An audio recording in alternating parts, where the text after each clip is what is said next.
UncleTboxing with Yoko at the Golden Contract Tournament. About to start featherweights. Why did we start the featherweights, Lee? Not down to me, is it? Oh, you're the main guy now. Hello, mate. Get up there. That's supposed to be a ring girl. That's supposed to be a ring girl. This has been sacked. This has just been sacked. No, excuse me. Sacked. Could you guys come in there quickly? Start again. Why not? Become a threesome. Freeze? Okay.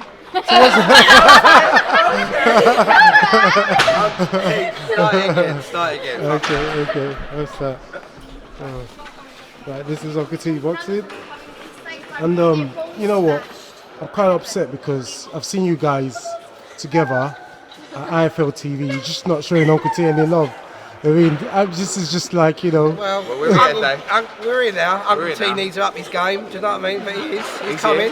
He's coming. I like your content on Instagram. So you're doing all right. The guy that's coming up really is you, Lee. And I've seen you rising up. Well, Eddie On said it better. Was it yesterday when he said, my mate Ed? Yeah, you're. Him and Ed are best mates now. Nah, listen, it's good to get some recognition and that, but obviously MTK is a big family, it's a big team. Obviously I'm the promoter of the shows and that. That's probably why the recognition is coming. But we're all a big team. I wouldn't be where I am without this man here. My dad. Your dad. What's your dad's name? Adam. Heart. Was it your birthday the other day? It was indeed, yeah. Okay, I got stick on Instagram, a lot of it as well. I weren't really happy with it, to be fair. Well, what's so stick? Why was that? I was getting all sorts. Green Shrek pictures were up. Little fat He's men. the best looking Shrek I've ever seen, though. Yeah, Do you know what I mean? I'll take that. Best looking Shrek I've seen as well. So how did you two guys meet? Yes, we've been pals for years, but about 3 years ago, me and Adam had a about 3 years ago we started MTK London.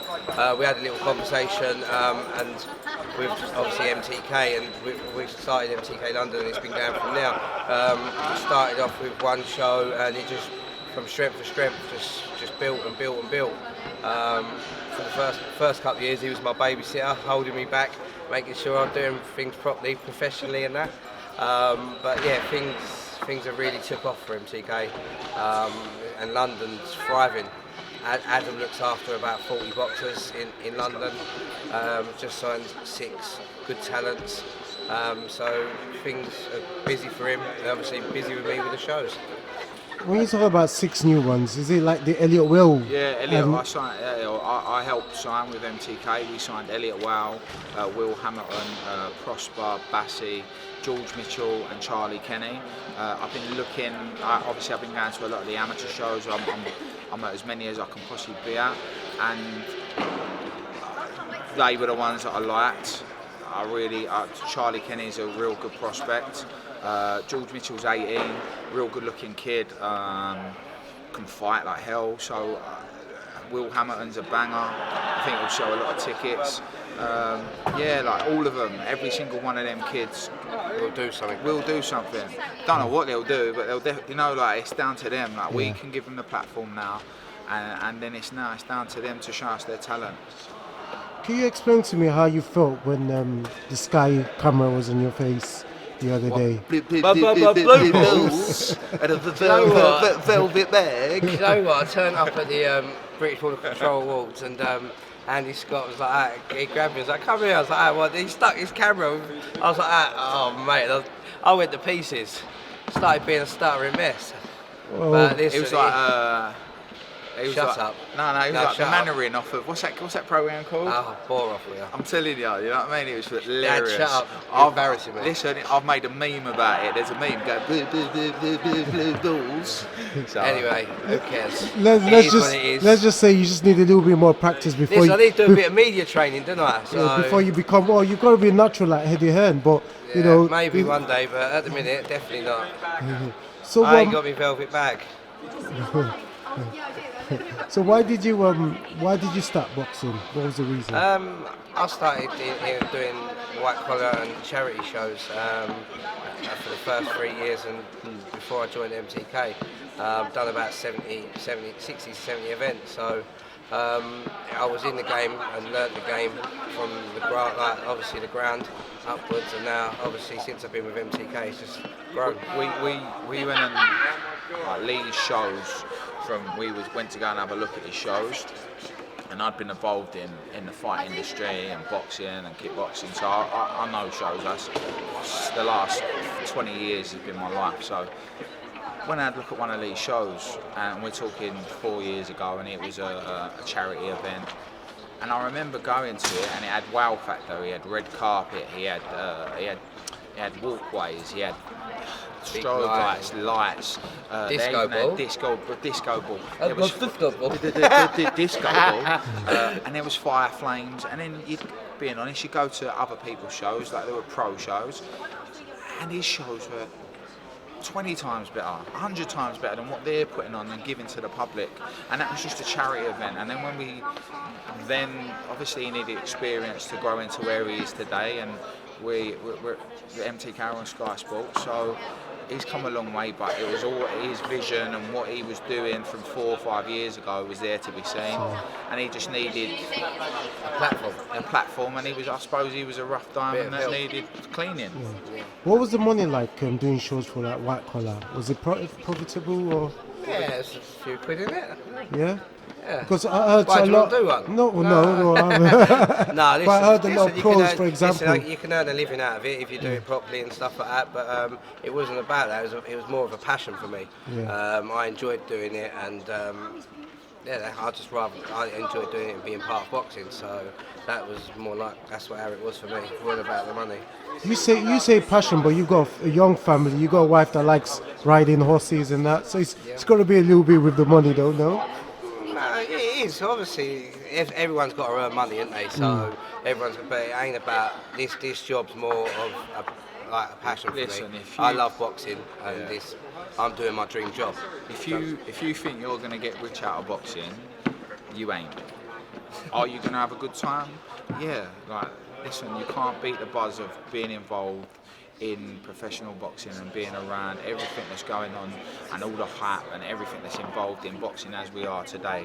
But if you think that you're going to be a millionaire out of it, unless you're Tyson Fury or Billy Joe Saunders, I still ain't got a chance. Anthony Joshua. Yeah, Anthony Joshua, big time. I like the way you like to plug in your MTK fighters, but I see what you're doing. Come on.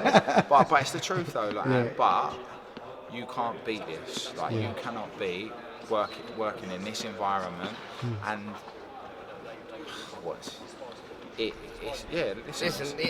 boxing's a very, very, very hard game for any promoter, manager, or anything like fighter or anything like that. But obviously with MTK, the backing that they've given me, I've been blessed with some great opportunities, done things that I'd never dreamed that I'll be doing. So I mean, sitting here on Friday night, I'm going to be promoting on Sky Sports. It's pretty surreal. Do you know what I mean? Yeah. But obviously, it's mainly down to the growth of MTK and what they do for their fighters and the way it's building. Obviously, being a big team it is. So you've got to be with the right people, and you just got to do the right things. So talk to me about the fights, the quarterfinals tomorrow. Yeah, I was very shocked with the picks. Yeah. Didn't expect Lee Wood to pick Davey Oliver Joyce. Didn't pick Sakaras to pick Ryan Walsh. So very, very surprised. But fair play to Razak Najib, who was the reserve, who's just been drafted in 12-15 today. What happened? Due to Carlos Arroyo being unsafe. He wasn't going to make the weight safe. So as a team, we pulled him due to safety reasons. He wasn't happy with that, but we wasn't going to take a risk of a fighter going in he didn't look right, so we pulled him. We pulled him from the show, and we slipped obviously Razak Najib in. And obviously Jacob Robertson's the other reserve, so he will be fighting in 8-rounder. I'm hoping to confirm Sean Davis, which is a great little test for him. I'm just waiting to confirm that within the next half hour. So fair play to Razak Najib, who's going to get a chance of a lifetime fighting on Sky Sports tomorrow. Who would you have favourite? I know the book is favourite, but who do you feel right now? I'm not going to say my favourite, but you've got to look at the favourites. Obviously, the betting favourites. Ryan Walsh he's proved over and over again what he can do. Yeah. He's defended the British title 6 or 7 times. Yeah. And obviously Sakaris is undefeated. Obviously with David Oliver Joyce, is an Olympian in every tournament that in the world as an amateur. Lee Wood is a Commonwealth champion. Jazza Dickens, the IBF European champion. So every fighter in there has got a chance.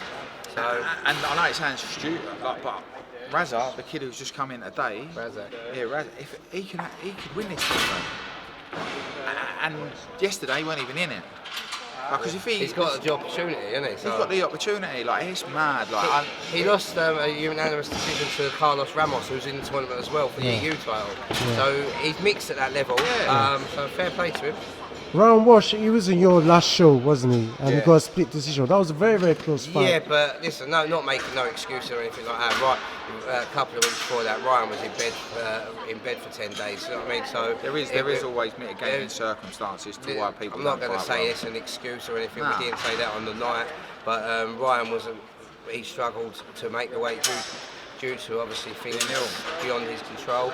It was a below par performance, and he's stated that himself.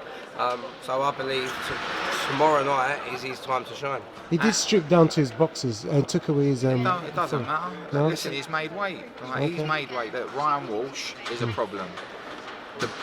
Listen, we all know the Cuban's going to be an absolute wonderful boxer because every single one of them are.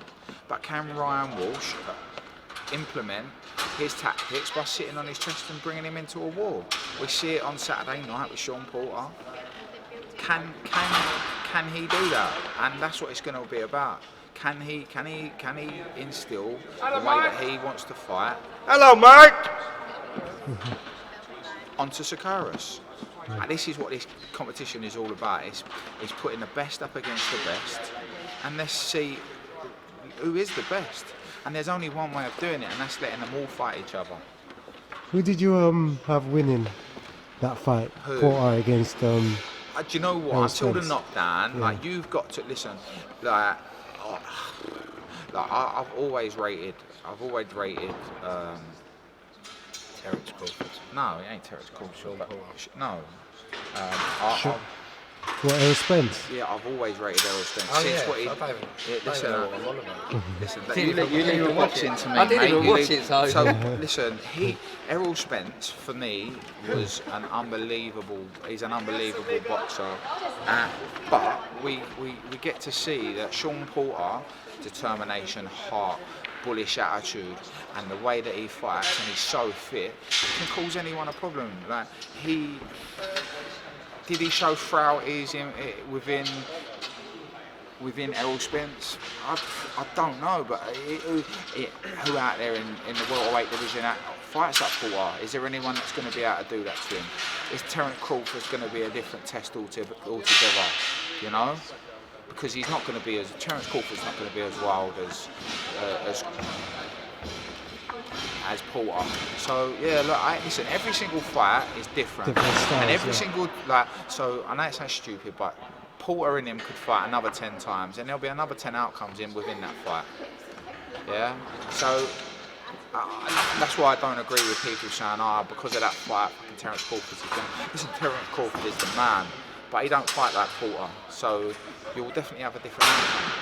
The only thing I'll say about because I'm the biggest Errol Spence fan. So who would you rate better, Crawford or Spence? Right now, I would say Spence has got the size advantage. Yeah. But I've seen him lost 3 times in the amateurs, top level, against southpaws who could move.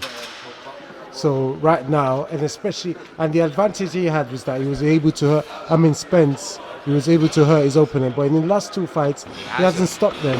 So, and now Thingy is really growing into that weight. But then you've got to then say in it, they've gone another level. So he's elite now. So he's an elite world level fighter, and he's fighting in elite opponents.